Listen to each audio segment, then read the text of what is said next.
Good morning. We are doing a Bible study on Exodus, and we went into chapter 10 last week. We could no longer go by chapter. We were going real good, just chapter by chapter, and it was taking right at an hour, and then all of a sudden it was taking an hour for one plague, and now the plagues are getting, some of them are real short, some of them are long. In fact, we get into the 10th plague, and we got 3 chapters on the plague. So we are going verse by verse by verse. So we left last time in chapter 10 of Exodus, and Moses warns of some locusts that are coming. And what was interesting about this particular plague was the interaction between Pharaoh and Moses. Pharaoh's just getting all upset. He is just, the tables have turned, and now he's no longer the big man in the room. Moses is the big man in the room. He has proven himself to be a god, not a god to take the place of God, but a god in the sight of the Egyptians. As far as they're concerned, when Pharaoh was born an heir, he became a god. So Pharaoh's a god, and then all of a sudden, all these things that Moses and Aaron can do make Moses a god, but he's not speaking. Aaron is his prophet. And Aaron is the one that is speaking to Pharaoh in the court. And so he has told Pharaoh that the locusts are coming, and he just walks out. He just turns and leaves. And he doesn't seem to do it in anger. He's just delivering the message. And he knows that Pharaoh's heart is hardened, that God's told him over and over. When he called him in chapter 3 in Midian, he told him, and I'm going to harden his heart, and he will have a hard heart, and he will not let them go until. And then he'll make you go. But anyway, so we're in the plague of the locust, which, if I'm not mistaken, is plague number 8. Okay.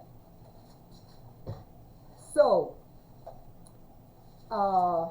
I'm going to go back and read, if you will read 7 and 8, please. Okay. 10, 7, and 8. Okay. And Pharaoh's servants said unto him, How long shall this man be a snare unto us? Let the men go, that they may serve the Lord their God.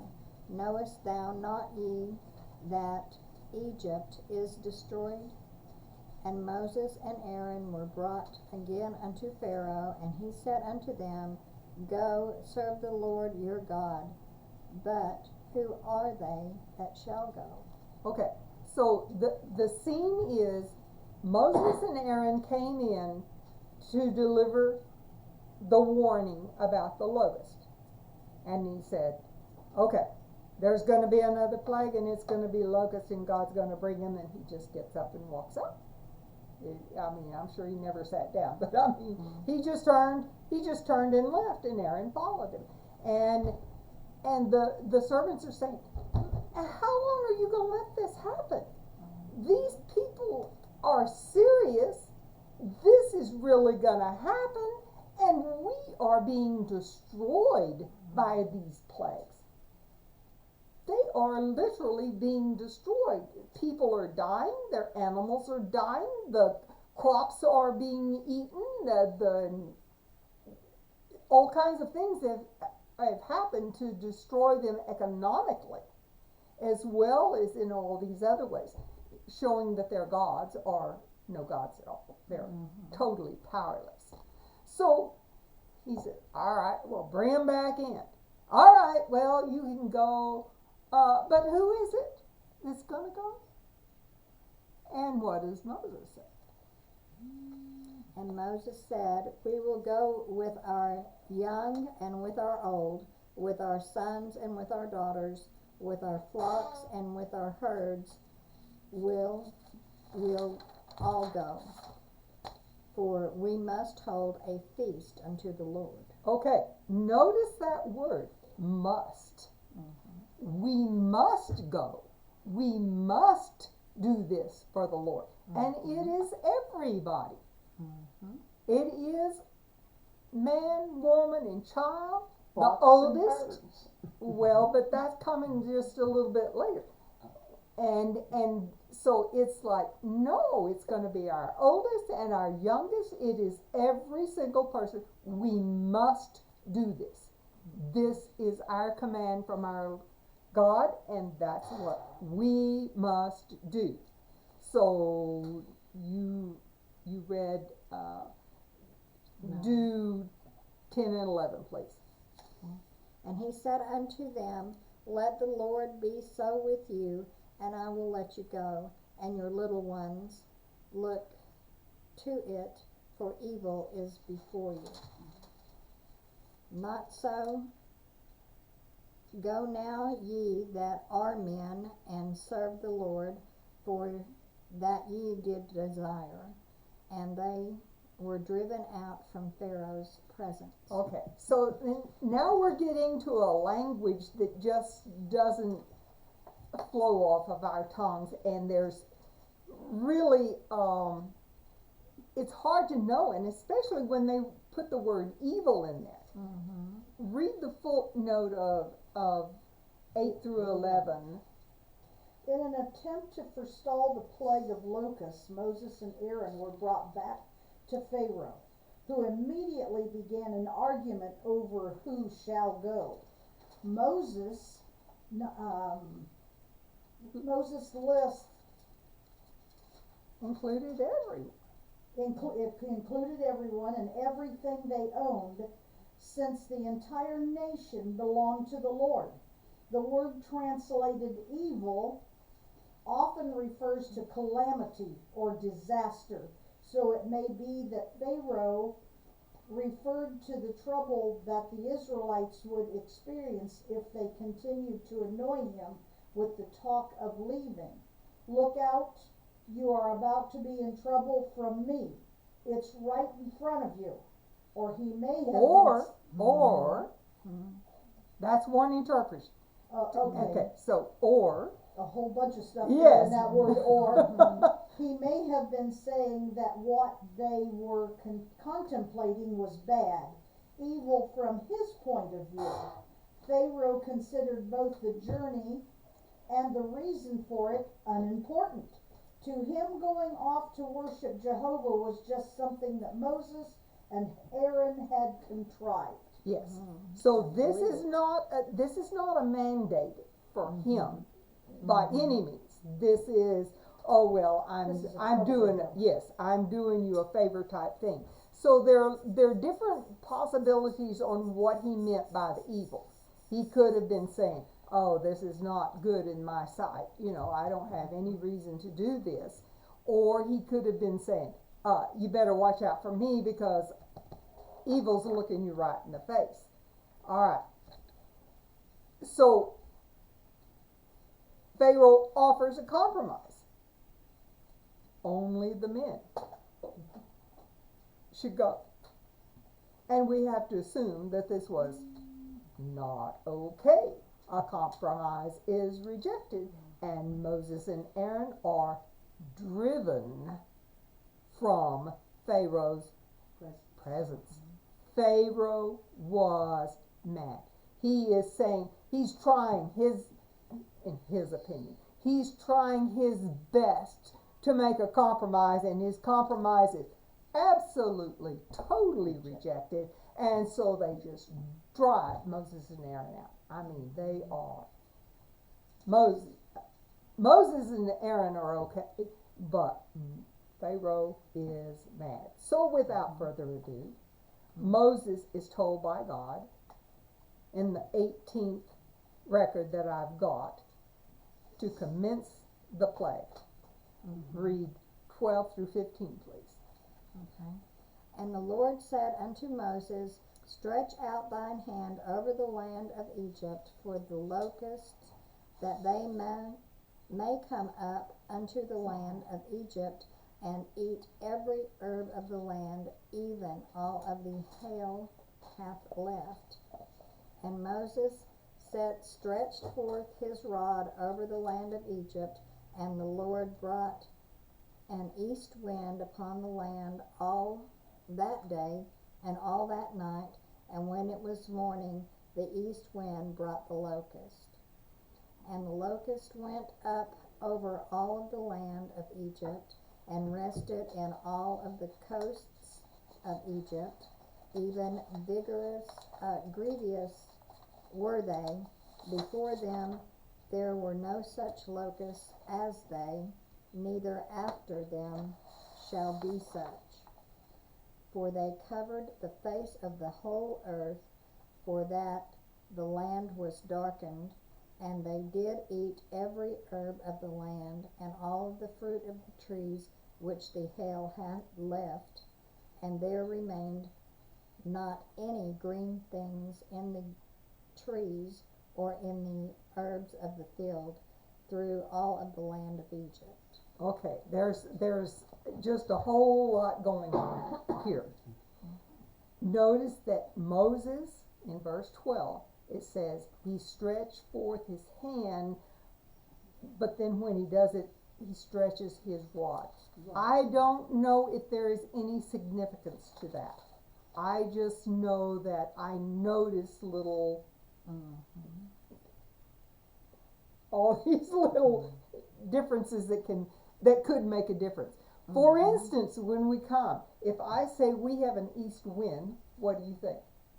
It's out of the east. It's out of the east. Well, It could also be blowing to the east. it is an eastward wind when they're talking about this, because when we look at the map of the area, we can see that there's a desert on both sides. Okay, there's a Sinai desert on one side and there's the Sahara desert on the other side. So the wind could come from either direction and bring it. But when it says then there's a west wind that takes them into the Red Sea's to the east. So it's a westward wind. It's an eastward wind that brings them in, and a westward wind that takes them. And when I looked that term up in the Strong's Concordance, the last little thing said, "Ooh," but it's often remembered and referred to as, when they say an east wind, it's an eastward wind. So it's headed east. It is headed east as is supposed to be from the east. Because we just say an east wind, we mean it's from the east. But in this case, It's toward the east, and the only thing that makes any sense is that because when the locusts are leaving them, they're driven with a west wind, a westward wind that takes them into the Red Sea. So those are little things that come up, and it's like, yeah, but how can this happen? So, all right, McGee says the locust used in Scripture is a picture of judgment. It's referred to in Joel, and it's referred to in Revelation, that these particular insects probably had a greater effect upon the land than any of the previous plagues. Okay, we've had blood, we've had frogs, we've had fleas, we've had flies, we've had beetles. We've had this hail that just destroyed. Well, it was just, certain spots In places. and now the locusts come in and every single thing that was green It's is no more.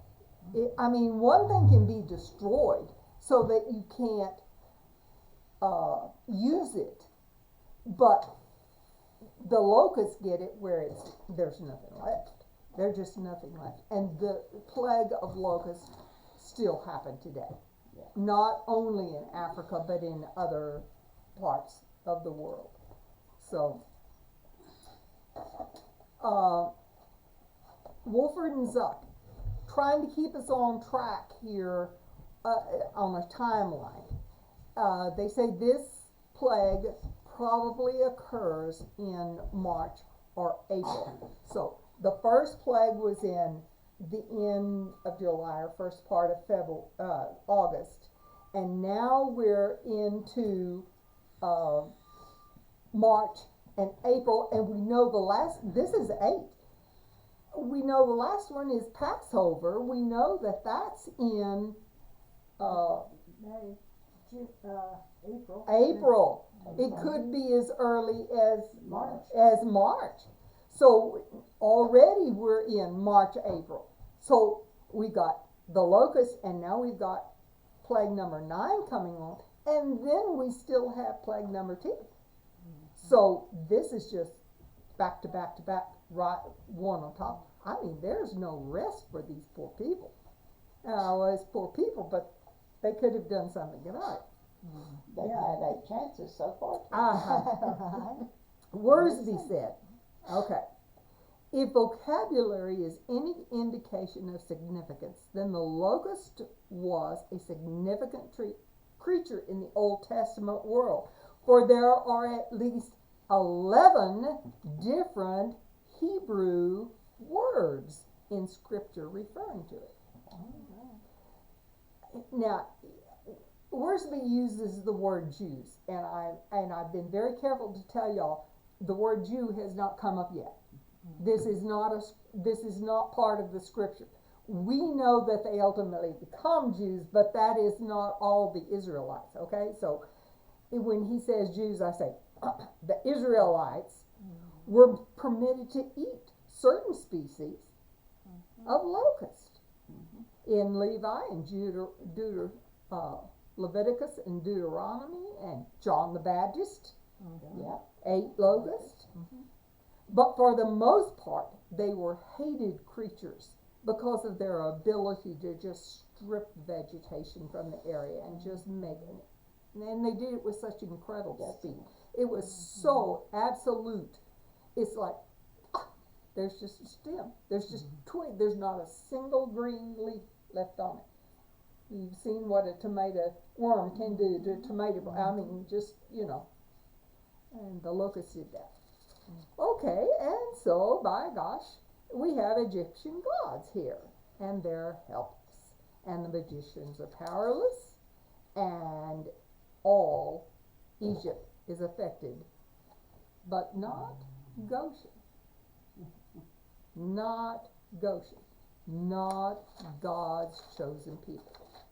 So, read verses 16 and 17, please. Then Pharaoh called for Moses and Aaron in haste, and he said, I have sinned against the Lord your God and against you. Now therefore forgive, I pray thee, my sin only this once, and entreat the Lord your God that he may take away from me this death only. Yeah. Now forgive me and take away this death. Okay. He's not talking about his own death, but he's talking about the death of every single thing that's green out there. Okay. When he sees the locusts coming, he already knows what's going to happen. This is not the first plague of locusts that he's seen in his whole lifetime. So he's very aware of how destructive this is gonna be. So notice there, in haste. Yeah, Get in over haste, here. yeah, yeah, I'm yeah. sorry for what I Yeah, said. yes. Oh, yes. And he makes this, oh, and I've sinned against your God, and my God, thy people have sinned, and I've sinned against you, Moses. You know, I mean, you're a God, and I've sinned against you. And he's just saying whatever it's gonna take to get him relief, because he knows how destructive the locusts are gonna be. Okay. He's just desperate for the plague to end. Okay. Verse 18. And he went out from Pharaoh and entreated the Lord. Okay. Moses didn't even reply. He didn't even say, well, you know, he made no remark. He just went outside and started praying to God. He just left and he did his job. And he's either in the rhythm of how things are going, or he's so jaded that he doesn't believe anything that the Pharaoh says. Jaded, no, I've done been lied to too many times, not listening. He dutifully does his job, talking to the Lord, listening to instructions, obeying them completely, and praying in behalf of this Pharaoh. But he knows he's supposed to do this because it's going to bring glory to God. But he doesn't appear to have any sympathy or any empathy for Pharaoh himself. He's just done with this man. Okay. Verses 19 and 20, please. And the Lord turned a mighty strong west wind, which took away the locusts and cast them into the Red Sea. There remained not one locust in all of the coasts of Egypt. But the Lord hardened Pharaoh's heart, so that he would not let the children of Israel go. Okay.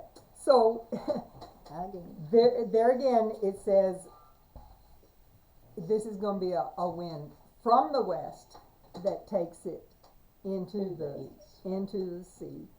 And read 16 through 20. read the footnote on 19, please. 19? Yeah. Okay. Well, I have one that goes 16 through 20, and then one's just for 19. 19. Okay. The Hebrew name for the Red Sea, Yam Suf, is used here for the first time. It is also applied to what is now called the Gulf of Akaba. or Gulf of Elat. Elat. Mm-hmm. The branch of the Red Sea that extends east of the Sinai Peninsula and west of the Arabian Peninsula, 1 Kings 9:26. The translation Reed Sea or Sea of Reeds that is sometimes suggested recognizes that the word Suf means reed or reeds, as in Exodus 2:3-5, and is Isaiah 19:6. The name Red Sea reflects ancient Greek usage, which included the Gulf of Suez, the Gulf of Aqaba, the Arabian Sea, and the Persian Gulf under the Greek equivalent of Red Sea. Okay, so here we've got this map, and you can see this little inlet here. This is the Suez, and this is Aqaba, unless I'm backwards. But on the Egypt side is the Suez, and that's the Aqaba over here. This one they actually made a canal, goes and it's navigable. Suez. Okay, all right. So when the Greeks are way up over here, folks, they're way up over here, but they controlled the world at one time, and so these names still have effect. Even though they weren't in existence at the time, they were not a power at the time, but these names have existed, and so all of this area is known as the Red Sea. And what did it say to what other body of water? There was another body of water, the Arabian Sea. Mm-hmm. Well, the Arabian Sea is somewhere, it's down here at the bottom.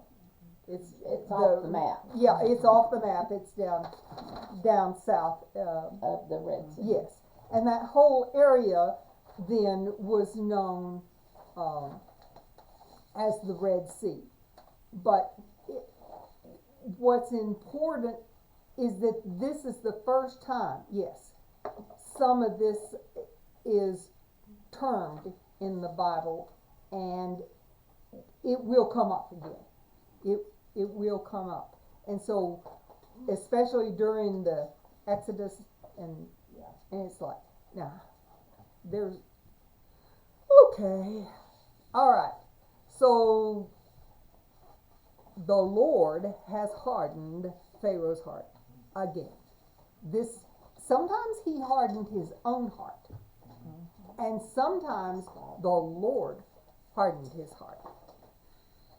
And by now it must be very hard indeed, something like a stone, and his word means nothing, and the court, all of these people in the court who are Egyptians know that the Pharaoh is a God, and he is the God that is supposed to stand for truth and justice. And what do they see him do? Over and over they see him give his word and take it back. He is absolutely destroying his whole reputation. And if it gets into the court, and they're already trying to reason with him, say, and it's just not working because Pharaoh's heart is so hard. But you know the Egyptian people have heard about it. You know that the Egyptians themselves that live in all these other areas know that Moses is with a God who has that kind of control. That he is far more powerful than any of their gods. And so there's a whole lot going on here that is not being said yet. Okay?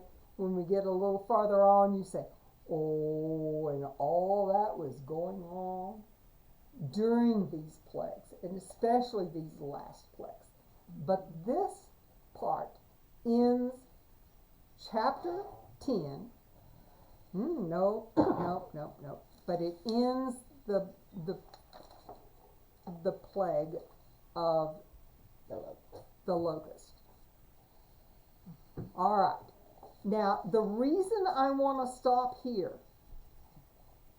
and not read 27, 28, and 29 is because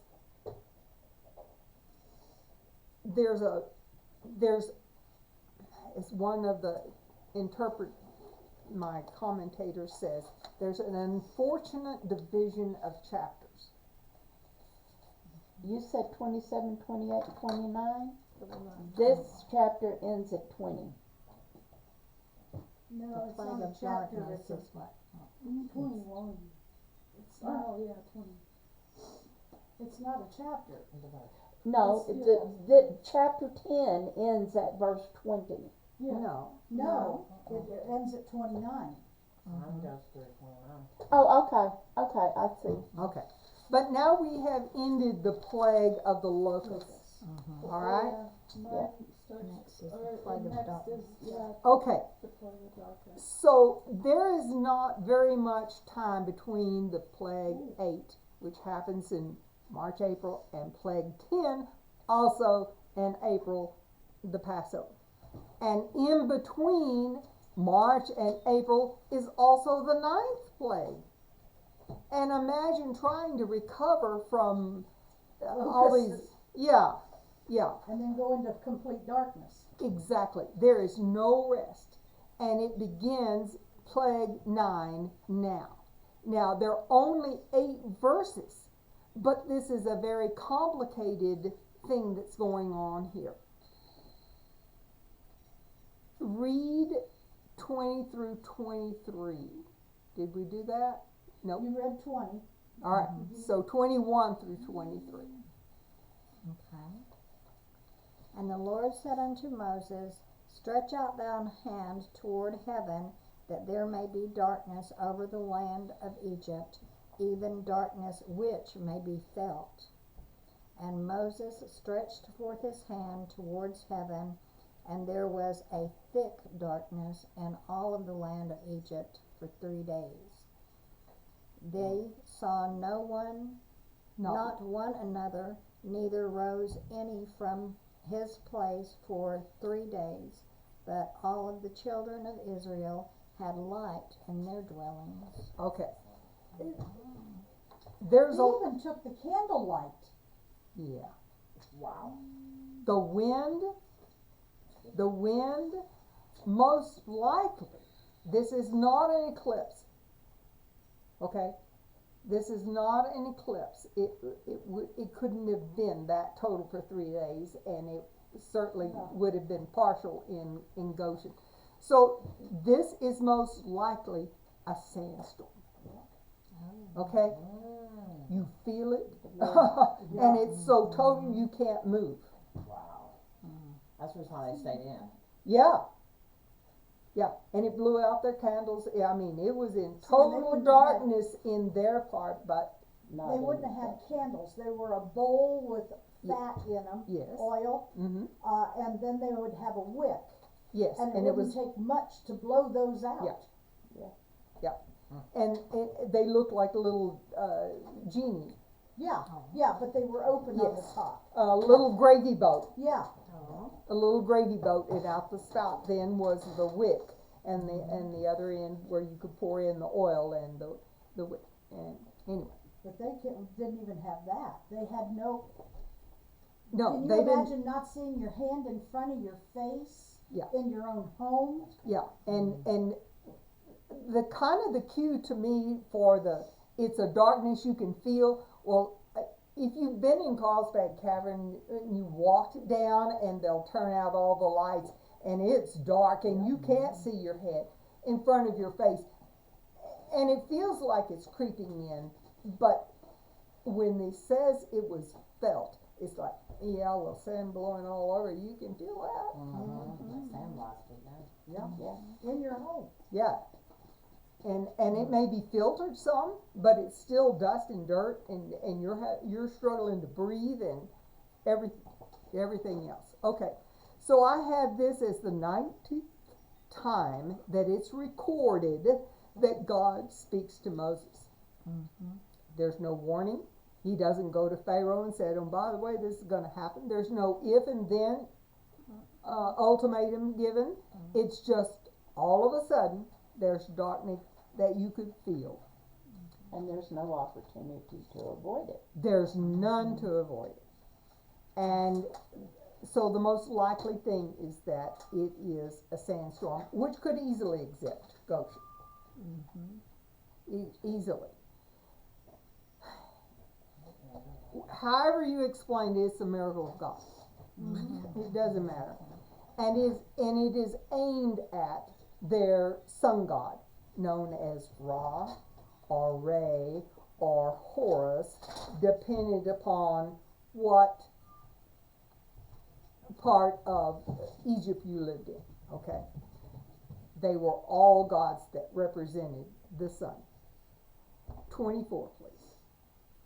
And Pharaoh called unto Moses and said, Go ye, serve the Lord, only let your flocks and your herds be stayed, let your little ones also go with you. So he says he calls Moses, but does he get Aaron there too? That was my question. And I don't think Moses would go without Aaron because Right. Aaron was speaking for him. And he offers no confessions. He's just saying, okay, all right, we'll do this, but it's just another compromise. But it's still gonna be my way. Yeah, yeah. Yeah, And you can't okay, take well, your you can flocks. take all your people, but you have to leave your livestock. And what does Moses say to that? 25 and 26. And Moses said, Thou must give us also sacrifices and burnt offerings, that we may sacrifice unto the Lord our God. Our cattle also shall go with us. There shall not and hoof be left behind, for thereof must we take to serve the Lord our God, and we know not with what we must serve the Lord until we come thither. He's saying,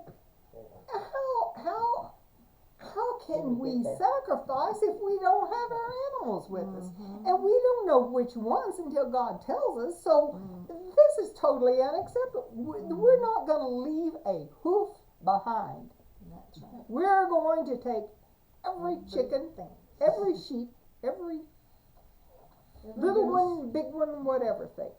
So now we get, 27 through 29. Listen to what goes on here.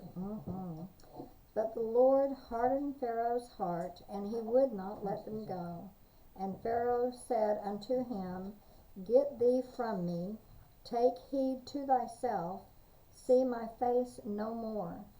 For in that day thou seest my face, thou shalt die. And Moses said, Thou hast spoken well, I will see thy face again no more. Okay. Oh my gosh. We're talking, He put the curse on himself. but yeah, it's like, you're going to be murdered if you see me. Yeah. I will set my guards on you and you will be killed. So don't come to me anymore. And Moses says, fine, I won't see you anymore. And so now they're both mad. Okay? Alright. They're both mad.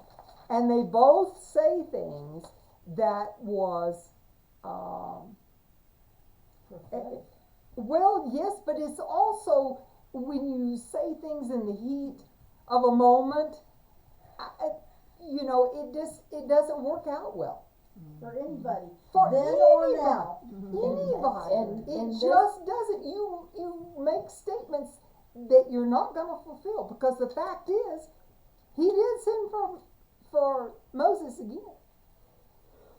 He did ask relief from the 10th plague.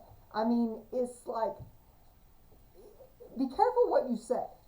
Be careful what you say, because you can't fulfill promises like this. You think you're going to, but it's said in the heat of the moment, and it was the same thing with Moses. Nope, they're both mad. Let's say the rest of the story. And a Okay. lot of times what you say in the heat of the moment, you really don't have any intention of that. Like you'll hear people It's an say, empty I'll threat. kill you, but Yes. you're not really gonna kill Yeah, someone, yeah. you know? Well, So but it's you not- don't know that it's an empty threat, but Yeah. because it can, if it ever goes to a court of law, who's You going to can- believe yeah, that? yeah. You can still You be, could have said it in jest and it would come out wrong in the court of Yeah. law, Yeah. because you're going to take the words literally when they weren't. just that you said it can get you Okay. in trouble. So Pharaoh has been beaten. Can we agree that? By two humble Hebrews. They've outsmarted him, they've outwitted him, but he still wouldn't admit it. And so he's still using intimidation and threats to try to build himself up. Because he's nothing compared to Moses and Aaron, and he knows, the court knows it, but he's gonna use intimidation and threats. Alright, so the rest of the story. Worsby says, but before Moses left the throne room, he delivered God's final warning about the last plague, the death of the firstborn, which is in chapter 11. And there's just an unfortunate chapter division here, for it's likely that Moses delivered his final speech between verses 28 and 29. So, yeah, those last two. And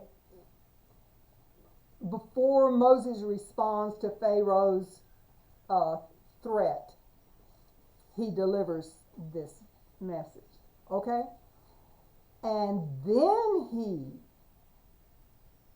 leaves this final threat of the final plague and then he leaves in great anger.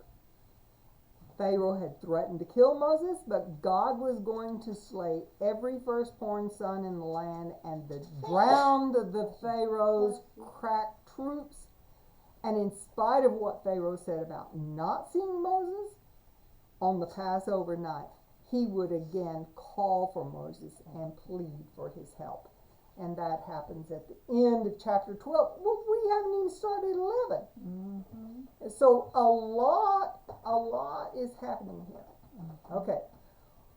Wolfert and Zuck. And this is before we even start the final plague here.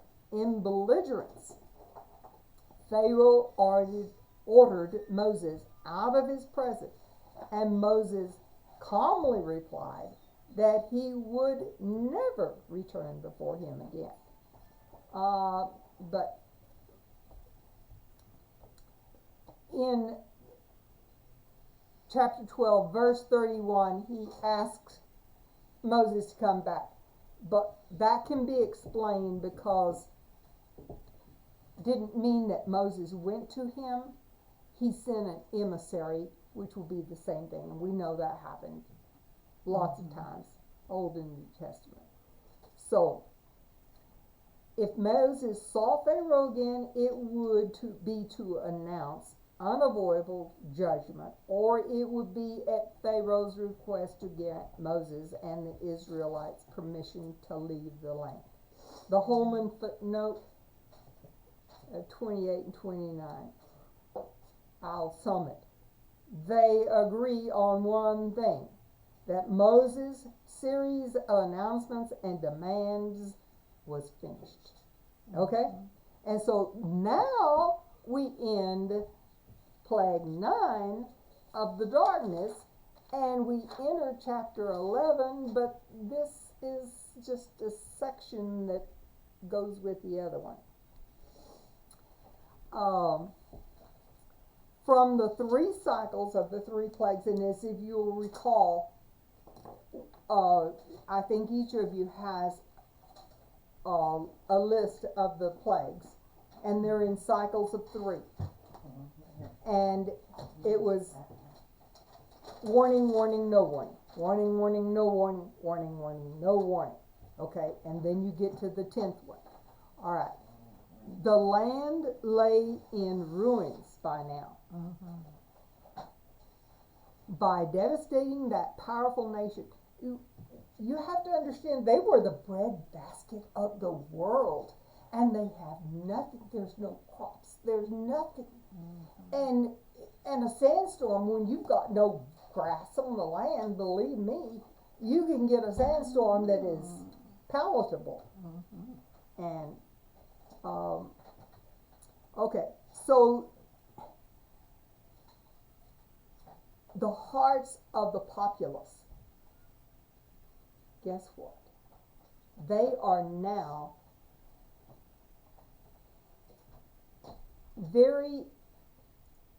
they've changed their mind about Moses, about Aaron, and they've changed it about the Egyptians and all. The Egyptians have changed their mind about what they think about the Hebrews. They have changed. Okay, so now we begin Plague 10, and there's several chapters dedicated to this. And if the amount of words used to describe a plague are any indication of the impact they made, or the impact that God via Moses wants to make on us, on history, then this one is huge. This one is huge. Chapter 11 is just a prelude. It's just a beginning that sets the stage. And remember, the hail in 7, the locust in 8, and the darkness have all occurred from January to March. I mean, there's no rest for these poor people and no respite. God has hammered them emotionally, physically, spiritually, and economically. Okay, read verse 1 of chapter 11, please. And the Lord said unto Moses, Yet will I bring one plague more upon Pharaoh and upon Egypt. Afterwards he will let you go hence. When he shall let you go, he shall surely thrust you out hence altogether. In other words, he's going to make you go. All right. This is the 20th time that I have it recorded that the Bible says the Lord speaks to Moses. And he separates Pharaoh from Egypt. Notice that here. This is personal. The Lord's, yet will I bring one more plague upon Pharaoh and upon Egypt. And so he's making this very, very personal to Pharaoh. And this is a message from God. Okay, notice God says Pharaoh will thrust you out. And you're, with your all together representing all the family, all your possessions, everything that represents Hebrews or Israelites in Egypt. Wolford and Zuck says, note one more plague. Well, up to now, did Moses even know how many plagues there were? It wasn't told us anyway. So now we know there's going to be one more. It is going to be the last. It is the 10th and final plague. God has a master plan that he revealed to Abraham 430 years before this. Now, do you remember the scene when that he's got Abraham in kind of like a trance? Remember that? And he makes this vow with him, this covenant, and he reveals all of this stuff, and he says, and you're going to have and you're going to go to Egypt, and it's going to be the best thing that could happen, but you're going to be there for 200 years, and it's going to be a bad deal. And anyway, I will deliver you. This is the master plan God had, and he told it, recorded it 430 years prior to that. It is now coming all together. But all the parties involved, okay, we've got Pharaoh, we've got the Egyptians, we've got the Israelites, and we've got Moses and Aaron. They all have to be in sync and prepared for this huge change. This is a historic change. This is written not only in our Bible, this change has happened in history. Yes. We've got basically 2 million people who will become sojourners, just travelers, nomads for 40 years. This is a big deal. The previous chapters in Exodus have shown the hardships of slavery and their discontent, but that doesn't prepare them for then, okay, let's pack because we're leaving today. Okay, so how do you get them ready? Does this happen overnight and say, oh, we're going to leave tomorrow, so everybody get ready? Everybody do these sacrifices simultaneously? It's like, this isn't going to happen overnight. This has been happening all during these plagues. When Goshen was separated from them, things were happening behind the scenes. Moses is probably already told the elders, and they're already holding demonstrations on how to kill the lamb properly and how to get it dressed. Well, basically I'd say it's undressed. It's whole. You know, it's like, but would you roast your lamb whole? Well, Probably if not, we but said it'd be whole, kinda we big. would still have it skinned, we would still have the feet off, we would still, oh, no. This is whole, with his hoofs, with his protuberance there, and that word is used in it, and it means, They weren't gutted? not that I can tell, That's crazy. is it They the were heart and sheared? lungs and liver and all that was left in, it doesn't say, but if that lamb represents Jesus Christ on the It has cross, to be left whole. the skin is on, the head is on, the feet are on, So it would just be sheared.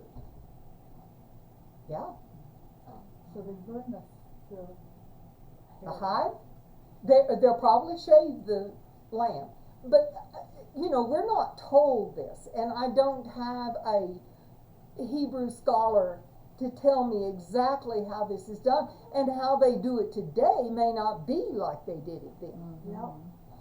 Yeah. Because that- they're gonna buy lamb to serve, from the slaughterhouse. yes.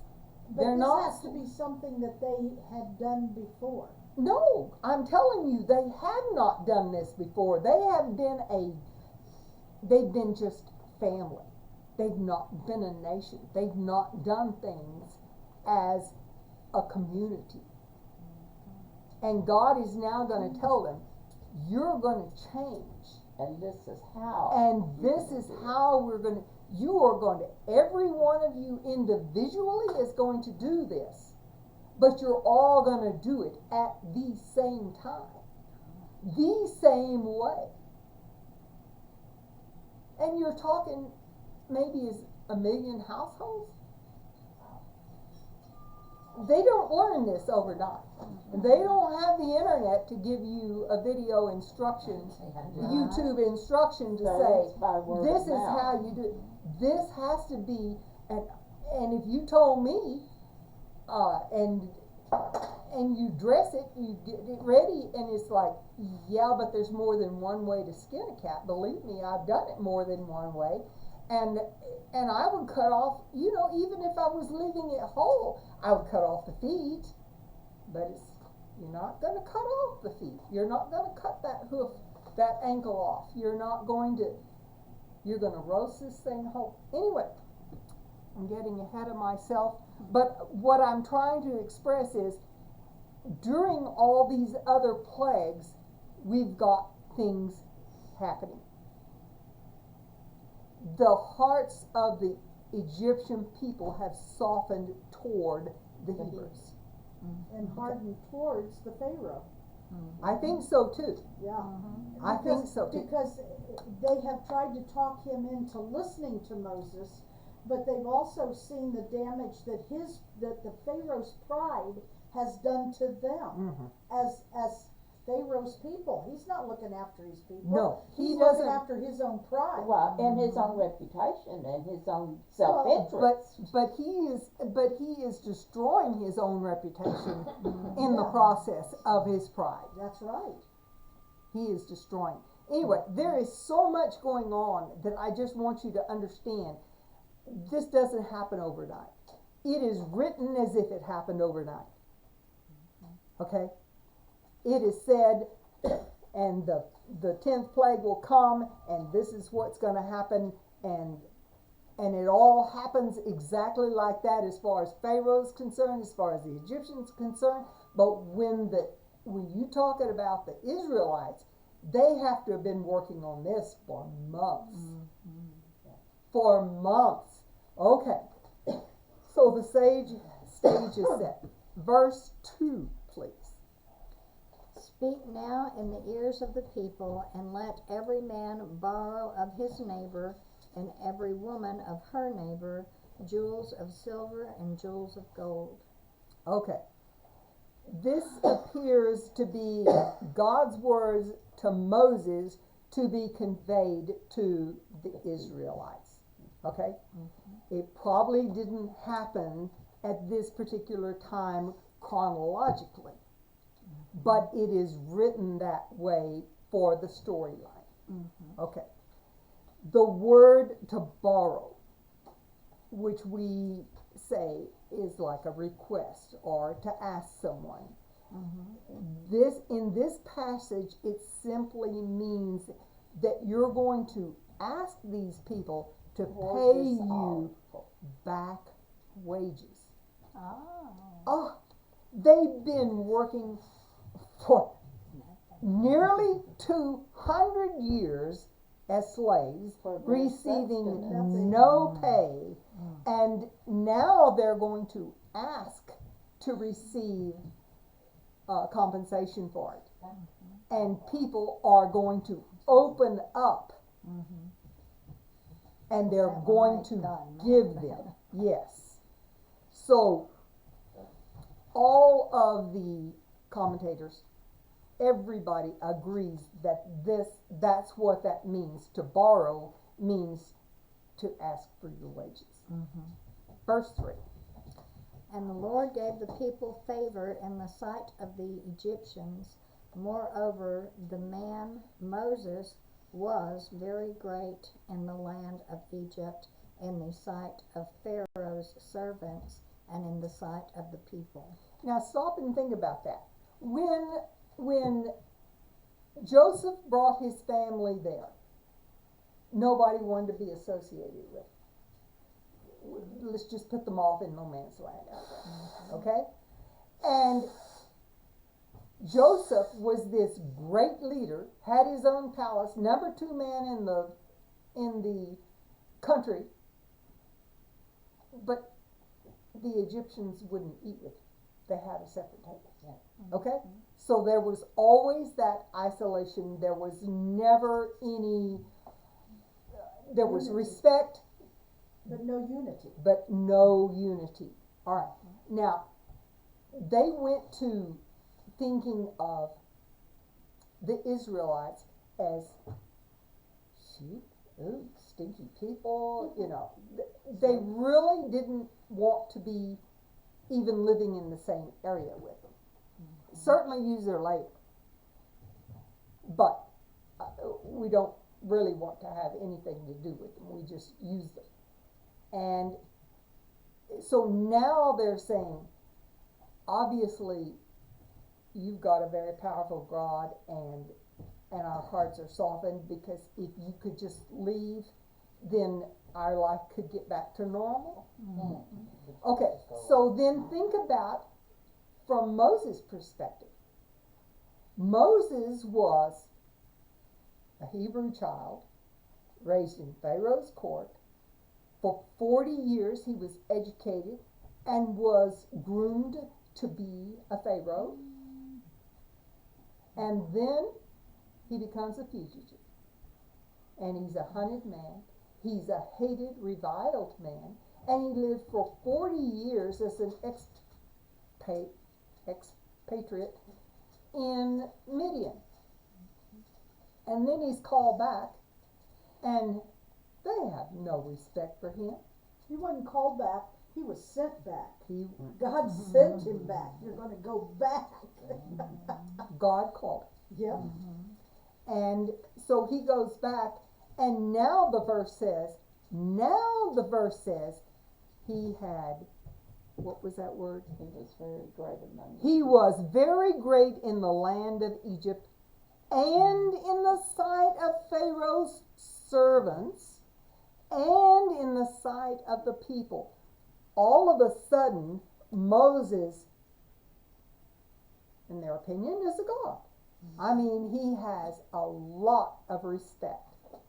He's gone from a somebody to a nobody to a somebody. A really big somebody. And so, everybody's attitude has switched. All right. Verse 4, please. And Moses said, Thus said the Lord, about midnight will I go out into the midst of Egypt, and all of the firstborn in the land of Egypt shall die, from the firstborn of Pharaoh that sitteth upon his throne, even unto the firstborn of the maidservant that is behind the mill, and all the firstborn of the beasts. Okay, and go through 8, please. I did not say that. And there shall be a great a great cry throughout all of the land of Egypt, such as there are none like it, nor shall be like it any more. But again, against any of the children of Israel shall not a dog move his tongue against man or beast, that ye shall know how that the Lord doth put a difference between the Egyptians and Israel. And all of these thy servants shall come down unto me, and bow down themselves unto me, saying, Get thee out, and all of the people that follow thee, and after that I will go out. And he went out from Pharaoh's in a great anger. Okay. Now, if you read this, if you go back in verse 10, chapter 10, and you insert this between like 26 and 7, before the Lord hardened Pharaoh's heart and would not let him go, and the Pharaoh said, Get thee from me and take thee, and so forth, and Pharaoh gets mad. If you insert this there, it makes a lot of sense in that Pharaoh's saying, yeah, and you're going to do what more? And you're going to take some, and look at this, something that nobody ever brought up was, and the firstborn of beasts. Not only is it the firstborn of every man, woman, and child that's born, every unit, it is of their beast as well. Now, that did not include insects. That was the hoofed animals. So it would have been the wild animals that were hoofed, not the cats and the dogs. But it would have been of all the antelope and all their cows and horses and their other livestock. Okay. That would be devastating, at least. And we're talking even the what they call it, the servant that works in the mill, you know, who's for the society a nobody, one of these people that just makes the world go around, but they're considered a nobody. And it's their sons too. And it's not firstborn child, it's the son. That is the son. Okay. And that would be the heir Yes. of every Okay. family. All right. So if you put that in that timeline and you insert it in there, I wish we had time to go back and read all of these. Maybe we can do that next time, because we're running a little. We just have to find a stopping place. These because the stories just go on and on and on. And so I want to thank you for joining us for our live stream, and we will see you next time.